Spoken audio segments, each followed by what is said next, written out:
May 1924, and Tom Branson looked more and more discomforted, Thomas considered, as his friendship with Miss Bunting developed. Good, he thought, as he looked at the man, full of conflicting emotions for his child and the Crawleys and his socialism in Ireland. As time went on, Thomas felt less of an incendiary need to hit him, more of a slow burn, kindling of a revenge which would go deeper, and last longer. As Miss O'Brien used to say, there was more than one way to skin a cat. Punishment for that streak of greed, Thomas thought, as he waited at table, a sheen of sweat pricking his skin from the effects of the electricity which had scorched his nerves. The site of the injection had become inflamed. He needed to battle on. It did not help when Lady Rose came downstairs to find him again, although knowing about how Milo was getting on was always a bonus. "You called for me, Lady Rose?" he managed. "Yes," she enthused, holding in her hand a letter. The postmark of Cambridge was across the stamps. "Come through," she told him, and they stood in the boot room, her usual brilliant smile on her face again. Thomas craned to look at the envelope. "It's from Miss Ashby," he told her. Obviously, Thomas thought. "I have had a letter from her," she effused. Again, obvious. That's good. Was it going to take long? Get to the point, that was what she needed to do. "And, I told her about my work, and what I do for the Russian refugees," Rose continued, buoyantly. "No," Thomas said. "I understand why, but, number." Lady Rose looked hurt for a moment. "I did have it in mind," she admitted. "But, no, I was telling her about my work, and that I have met a friend." Thomas said nothing. He found it was quicker to let Rose's effervescence come to an end before speaking to her. "Have you had a letter?" Thomas nodded,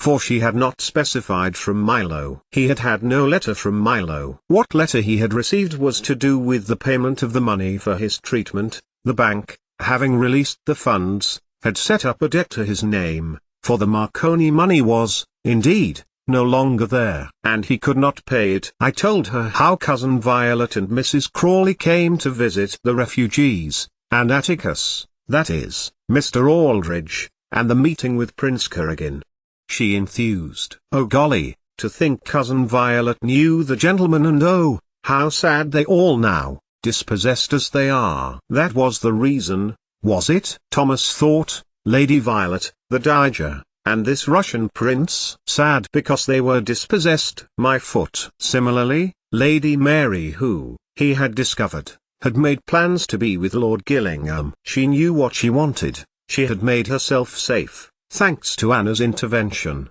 Thomas had found out. He admired that in a woman. Some men would do well to take note of her example of courage and determination. And then there was Edith and the child at the Jew's cottage. It was abundantly clear to anyone who had eyes and half a brain that it was her own child, although, Thomas thought, in their lives, that sort of thing meant Lady Edith could not really make a good marriage now. How dreadful it was that Michael Gregson had been murdered in Germany, by people with ideas about people who are different. While he did not want Milo to go to Germany for his own selfish reasons, this was good enough for him. Yet, Milo had scolded him for whatever Daisy had written to her, and told him they needed separate lives. Maybe if he wrote, and told her of his fears, gave her some limits to stick to. He looked past Lady Rose and along the corridor to the servants' dining room. He had never considered the possibility that young, mixed-up Lucina Ashby might develop into a woman with feelings like any other woman. Ground rules were what was needed. "So you will think about it?" Lady Rose's voice brought Thomas back to the present, and it was clear she had been talking to him and he hadn't been listening. "If it was about the house, then number. But it might not have been." "I will have to think about it," he told her. "Oh, good!" she exclaimed. "To think, she might come to see us." "She is busy," Thomas continued, venturing the point that he had guessed at, correctly, it seemed. "She is busy with her work. But I think if you asked her, or Lord Grantham, if there was an opportunity for her to come," Thomas stuttered, the pain in his side, where he had been injecting the medicine flaring up again. "I am sure I can think of a reason," Lady Rose continued. "Thank you, Barrow." "Thank you," Thomas thought, dully. For what? But he could not leave it like that himself. NT with Milo. And while he pushed the dating letter aside that night, Thomas Barrow pulled a piece of paper from his drawer and began to write to her. 88,888,888, but he did not get as far as posting it, for a letter arrived with the morning post. He took the letter from Carson's hand, noting Daisy's eyes widen as she saw the handwriting. So Thomas excused himself and left the kitchen,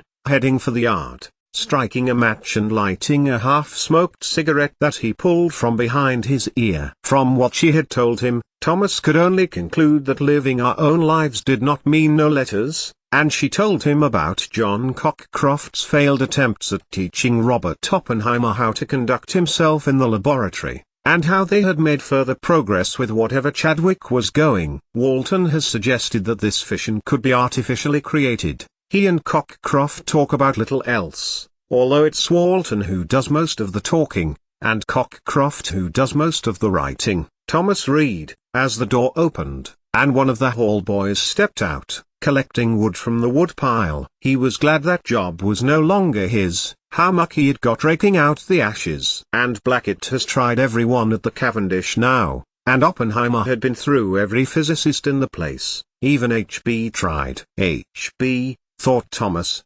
dully. But there was little he could do but trust her word. How many times had Thomas felt attracted to someone, but had, on the pain of humiliation, or worse, forced them away? So Blackett has asked me, and I have agreed. And Thomas could imagine Milo laying down the ground rules to the man. He knows he was wrong what he did before and has apologized. Thomas, Milo's words told him. But I am concerned, and I have been to see Rutherford. He is so odd. But even Rutherford was disparaging of him. It will be some fool like him who will unleash all the power an atomic nucleus one day, by accident. Abbey hates Blackett for some reason. Thomas read the sentence again. She had told someone, told Rutherford, that was good. And Thomas could fathom the reason. Patrick Blackett was extraordinarily gifted in both theory and when he was working with his hands. He was very good with his hands, Thomas thought, wryly, of his lover, of how they pleased one another,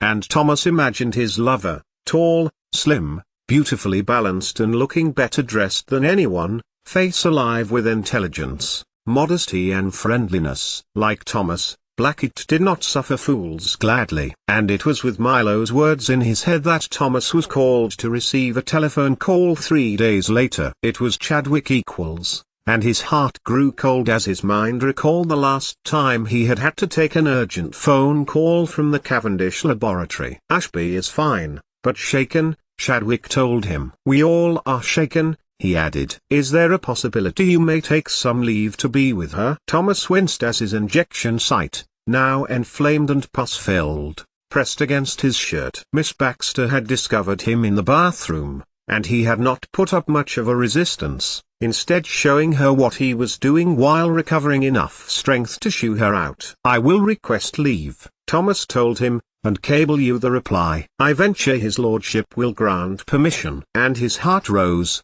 at the prospect of visiting Milo with a reason. He could see how the land lay between them, and discuss what she had said. Passing the fire in the hall, he burned his reply that he had been about to post, and went to find Mr. Carson.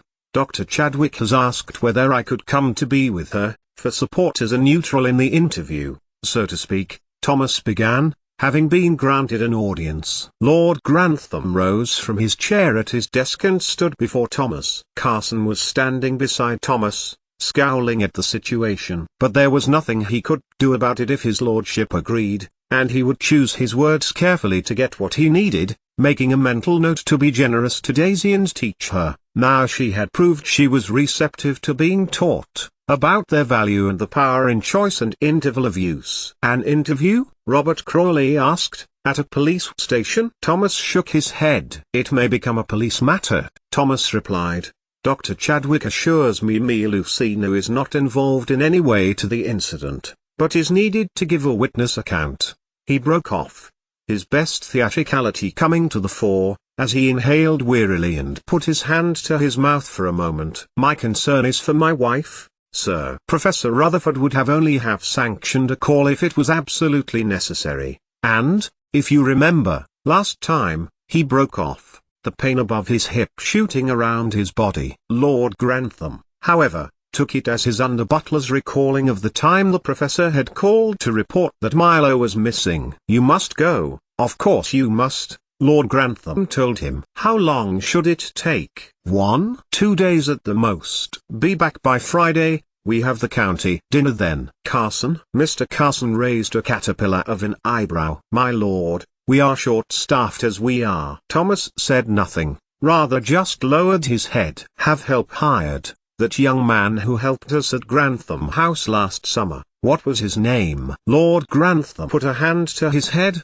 as if quick thinking was a challenge just then. "Andrew, sir," Thomas supplied, feeling Carson glare at him through the side of his face. And that was that. He was going to get the first train he could in the morning. 88,888,888 Thomas was waylaid in Free School Lane as he made for the Cavendish Laboratory from the railway station, as if James Chadwick was looking out for him. "She is about to be interviewed by Sir Albert Seward," Chadwick explained, as they walked a different route to round the back of the building. "We all are." "I thought it would be prudent for someone outside the faculty to be with her." Rutherford was considering May, "but as you are her husband, her family." His voice trailed off as a man dressed in a black robe crossed the lawns from the direction of the refectory, where Thomas and Milo had eaten dinner one afternoon, flanked on one side by Ernest Rutherford and the other a tall, thin man on the other. "Come on," he told Thomas,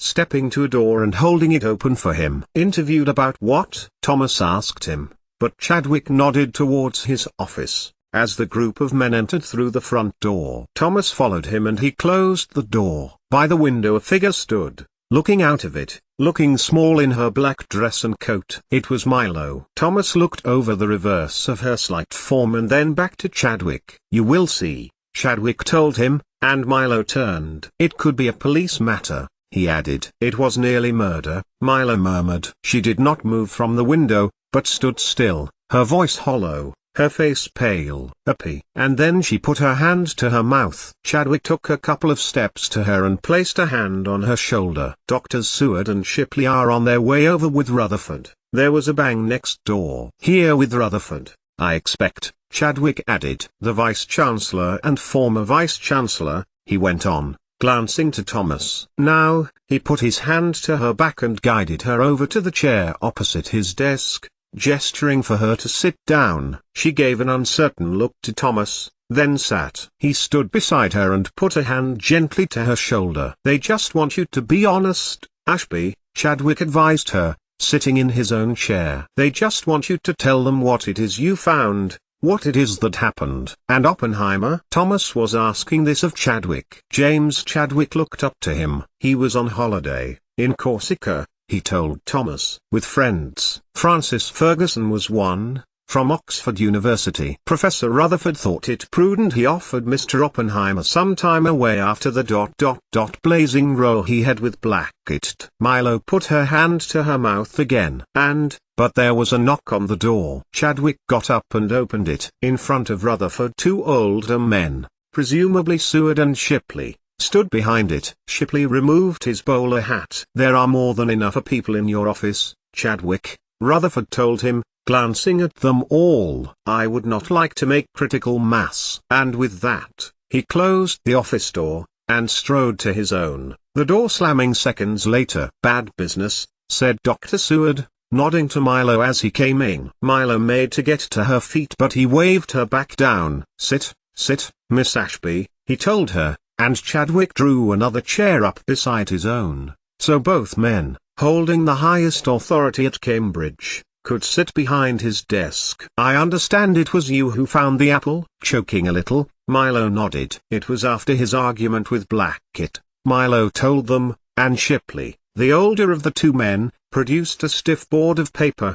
and reached for Chadwick's quill. James Chadwick stood in the corner, arms folded, trying to hold back a cough which was his most recent ailment. "Can you tell us, Miss Ashby, when you first met Mr. Oppenheimer, how he has seemed to you? Has he seemed normal, or not?" Milo glanced between the 2 men, and then slowly moved her head to Thomas. He made to reassure her by rubbing her shoulder. "And you are, Dr. Seward asked. "Me, Lucina's husband," Thomas replied. "Mr. Barrow." "Barrow ... Barrow," Shipley muttered. "Yes, I know your name." "Miss Ashby's husband." He looked to Thomas. "And you are here to support my wife, Dr. Shipley," Thomas told them. "Dr. Chadwick thought it prudent to call me. He told me Lucina was distraught." "Indeed?" Dr. Seward told him. "A bad business." "What is this about, please? Why is my wife distraught?" Shipley looked back up to him, then across to Dr. Seward. "Sir Albert, will you begin?" The Vice-Chancellor cleared his throat and looked up to Thomas. "Indeed," Seward repeated. "A week ago, it would seem that Dr. Blackett and Mr. Oppenheimer came to a disagreement. Shouting and throwing things was involved on Mr. Oppenheimer's part. Sir Ernest thought a holiday would do the man good, and Mr. Oppenheimer chose to arrange a holiday abroad." He glanced to Shipley. "Then I received a telephone call. Mr. Ferguson, presumably one of Mr. Oppenheimer's friends who was on holiday with him, had put through a call from the local embassy on Corsica. Agitated that I listened to him, so I got my secretary to put it through. It would seem that he had confessed to being jealous of Dr. Blackett for some reason, and had left an apple with which he had injected cyanide and other noxious chemicals on Blackett's desk." Milo raised her hand to her mouth again. "All is well, Miss Ashby," Dr. Seward told her, kindly. "Had it not been for your timely alert to Dr. Blackett, Mr. Oppenheimer might well be under a charge for murder. He is being accompanied back by a member of the Foreign Office as we speak." He glanced back up to Thomas. "I am sure your wife would like to tell you the rest, slowly, Miss Ashby, so we can note it all," he added. Milo nodded. "So, may you begin by telling us when you first met Mr. Oppenheimer?" And Milo told them about the time, nearly 18 months before, at Christmas, when Oppenheimer had arrived early in the morning, and gone around breaking a lot of the equipment in his enthusiasm. "But there is more," and Milo listed several strange things, such as writing repeated sentences on a blackboard, which had nothing at all to do with the work he was doing, and even jumping on a colleague in a heated argument. "May I put in," Thomas added, "and I do not know if my wife has just forgotten about this incident, when I last came to visit her, and he tried to kiss and hold her. They did not notice, and this was duly noticed." All the while, Thomas thought, Milo looked pale and exhausted, as if this matter had prevented her from sleep, which it probably had. "Is there anything more to add?" Albert Seward asked. Then he glanced up to Chadwick. "We have record of the Boer incident, and Rutherford finding him rolling around on the floor in the lab, crying." And he looked back to Milo. "Miss Ashby, can you tell us about the day of the incident? What, do you think, led up to the apple incident?" Thomas saw Milo sigh. She clearly did not want to discuss it. But she was not in trouble. Instead, he pulled over a chair from near the wall, and sat beside her, taking her hand. She looked to him quickly, and put her other hand round his. "In your own time," Seward added. "As well as my radio relay work, with Cockcroft, I also have my basic lab work to do, making the circuitry for the scattering experiments, painting the beryllium oxide for Blackett." "Blackett," she sighed. "I do not want to speak against him," she added. "And I am sure you will not," Dr. Shipley put in, kindly. "Blackett put him down many times for poor, shoddy workmanship. He spent ... the best part of a year trying to teach that is, Mr. Oppenheimer, how to do various things. All of us have, even Professor Rutherford. You know, he couldn't even solder two wires together." At this, Chadwick raised his eyebrows, but the Vice-Chancellor and ex-Vice-Chancellor before her said and did nothing, waiting instead for Milo to continue. "So Blackett asked if I could show him how to make beryllium film for the electron experiments. I felt sorry for him. I was sure he wasn't as bad as all that. But," Milo sighed, "he's worse. Everything he did I had to undo and redo for him. He'd be good, but he gives up. He isn't suited to work here, I am sorry to say." And, Milo broke off. Thomas waited for the tears, but none came, and he watched Milo compose herself, and continue. "I am sorry to say that I was a little scornful of what he had done. Sorry too, that Blackett had given him a tongue lashing. But even at my slowest I can make 10 in an hour. Abbey was struggling over his third. She broke off, and it was Chadwick who prompted her now. And Blackett needed them for part of the new cloud chamber he was building, so he can photograph the movement of the different particles, alpha, beta and so on. But they weren't ready. I tried speeding up, to make up the shortfall, but Blackett could see what I was doing and told me to stop. Milo sighed. And that was when Blackett said, "There is no need to repeat his words, we have an account of those from Mark Oliphant," Seward told her. He glanced at the paper between him and Shipley and then asked Milo, "How does the apple you found link to this?" Milo paused. She liked apples, always had, and had discussed with Abbey the patterns she liked, the number sequences, and the growth lines, and the varieties. He had told her about the apple trees at his parents' home, and she had told him about her seed collection. We talked about several things when we worked, Milo told them. Apples was one, but so was lightning, and relays and Marconi. "Your cousin?" asked Seward. Milo nodded. "And light, and the work Boer is doing on quantum mechanics, and HB's interest, with Dirac.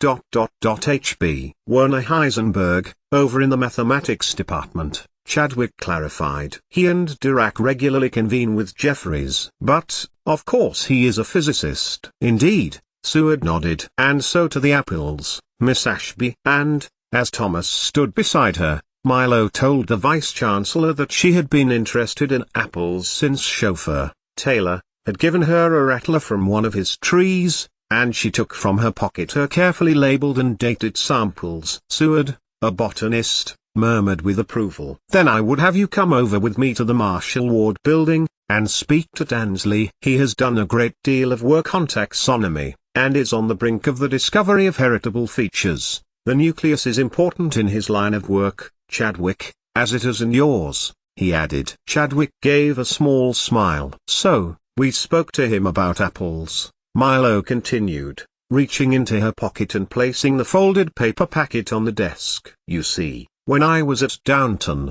I collected the seeds. I liked them a great deal." T. Hommers nodded, but said nothing, remembering the times he had seen Milo with them, looking, counting.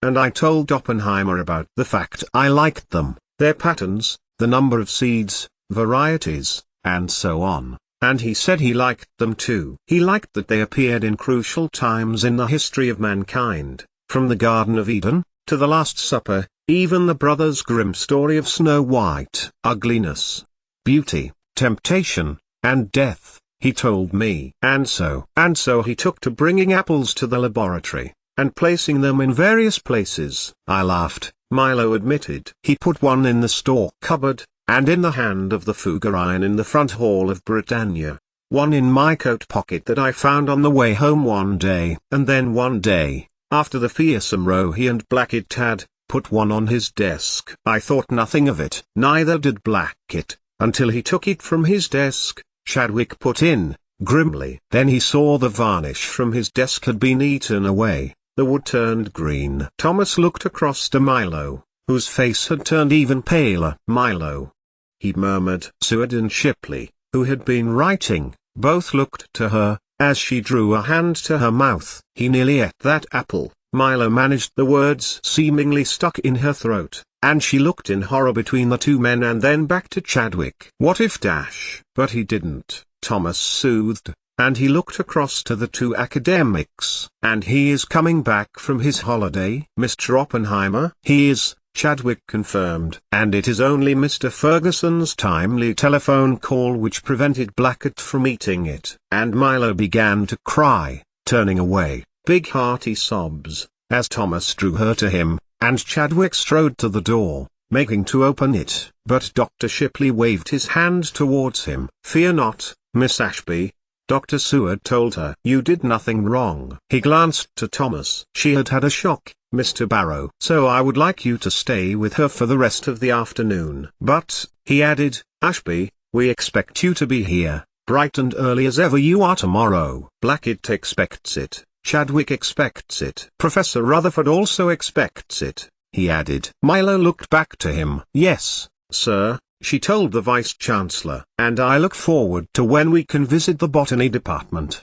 Dr. Seward smiled. "That's the spirit," he told Milo, warmly. "Just what Rutherford told me about when he wrote your recommendation." He got to his feet, as did Dr. Shipley, and both men strode to the door, thanking Chadwick for his time. When the door closed, James Chadwick came back and sat down in the chair that Dr. Seward had been occupying not moments before. "None of this is your fault," Chadwick assured her. "You found a way to work with a man who has proved very difficult."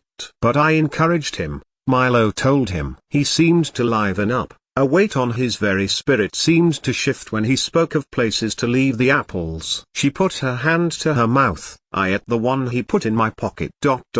Suppose Blackett had, but he didn't," Thomas told her, thanking God that his lover had not. He could think of no worse way to go than poisoning. "Take the rest of the day off," Chadwick told her, "and come back tomorrow, refreshed. We need you, Ashby, make no mistake." And, Chadwick glanced to Thomas, "Discuss with Mr. Barrow the fine opportunity Professor Rutherford has put before you." 88,888,888. "You are a strange thing, Milo," Thomas told her, as they walked by the river. Already mid-afternoon and many of the punts hired for leisure were pootling up and down it, slowly and steadily. "Is that what you meant in your letter about leading our own lives, this offer from Rutherford?" Milo stopped, and looked at him. She was about to say something, but instead pulled out of her pocket a letter. She held it out to Thomas, who took it, looking at the large, shaped letters that spelled out Milo's name and the address of her rooms. "Daisy Mason,"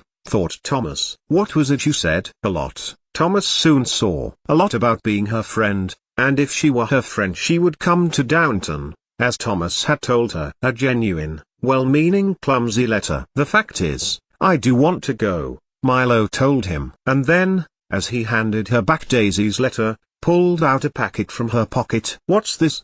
he asked. Milo said nothing as the midday summer sun made the leather shine as if it were newly polished. Thomas pulled open the thin cords of the packet, and stared at its contents. The opals of her necklace glowed like he had never seen before, and the delicate wristwatch glimmered with the opulence that the imitation diamonds were designed to do. "Please, will you take these? Look after them for me. I will have no rooms for me when I go to Göttingen. Mrs. Plank has said I can board in their upstairs rooms. I do not want them to be lost, they are precious to me." And Thomas looked from her jewels, those he had given to her when they had married, at birthdays and Christmases, his face freezing into a half-smile. "Milo, oh please, Thomas!" Milo cried out. And then she turned, facing the cam, and watching a rower earn his place, perhaps, by battling against the current. Thomas put a hand to her shoulder. "I will not go,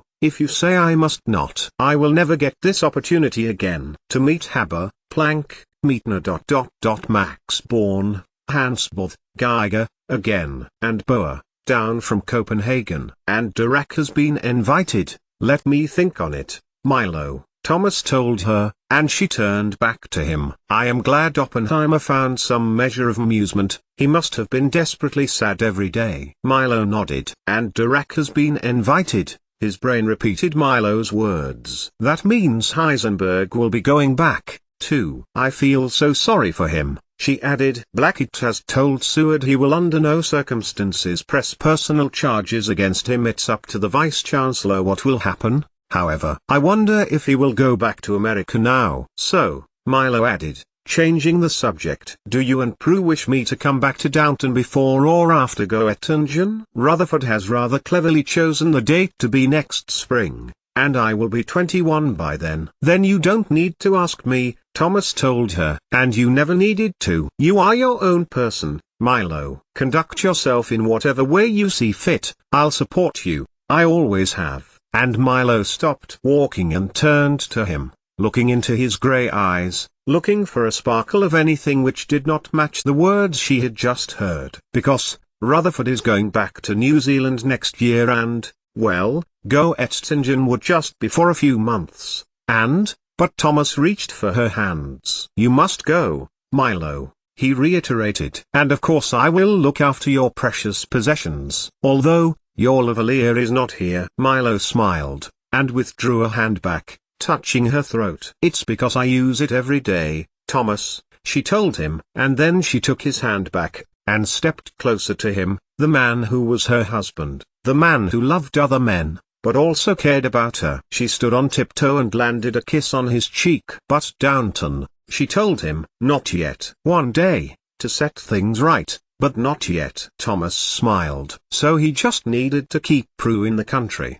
and continue to press for that, to accelerate her coming, he thought. Perhaps Daisy, and perhaps even Rose might be played into helping that come about, preferably before next spring. "Come on," said Thomas, offering Milo his arm. "Are you hungry?" She nodded. "Lipton's?" "That would be lovely," Milo told him, and they began to walk to the city center, to Milo's favorite tea shop. "Except," she added. Thomas looked down to her. "What?" "I don't think I could manage apple pie today." 88,888,888. It was just as the York train pulled up, as Thomas was about to leave, that he noticed the tall, thin figure of James Chadwick crossing the platform and approaching him. Stubbing out his cigarette, Thomas got to his feet, hoping that this was nothing to do with Milo. "It is a sad business, Mr. Barrow," Chadwick told him. "I am glad you could be there for Milo." And Chadwick told him that, after a lengthy discussion with Dr. Seward,